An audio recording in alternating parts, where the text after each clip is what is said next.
Hello అండి, నా పేరు ఫిరోజ్ బాషా. నేను స్టేట్ బ్యాంక్ లో మేనేజర్ చేస్తున్నాను ఒంగోలు దగ్గర కత్తుకూరు బ్రాంచ్ లో.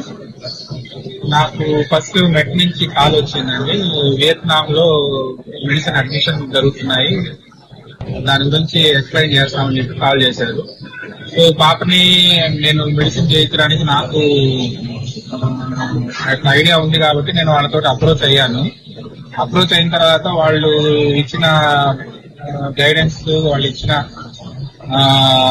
రెఫరెన్సెస్ అన్ని నాకు బాగా ఇది అయ్యాయి కాబట్టి ఇన్స్పైర్ అయ్యాయి. ప్లస్ నేను కూడా కొంత రీసెర్చ్ చేసుకున్నాను వీళ్ళ ఇది ఎలా ఉంటుంది ఏంటని. సో వీళ్ళ దగ్గర మెయిన్ పాయింట్ వచ్చి బిలీవబిలిటీ అండి. Believability and taking care of children నాకు బాగా ఇదయింది. అందువల్ల నేను వీళ్ళతోటి కలిసి దాదాపుగా 1 month 1.5 months ట్రావెల్ చేశాను. పిల్లల గురించి టైం టు టైం వీళ్ళు ఇచ్చిన ఇన్ఫర్మేషన్ కూడా ఎంతో యూస్ఫుల్ అయింది. సో ఈరోజు పాప ఫైనల్ గా చదువుకోవడానికి, ఎంబీఏ చదవడానికి వియత్నాం వెళ్తుంది. ఇప్పుడు దాకా వీళ్ళు ఇక్కడ దాకా మాకు అసిస్టెన్స్ ఇవ్వటం మాకు చాలా ఆనందంగా ఉంది. So all the best the team of met. Thank you so much for giving good guidance and good support. Thank you.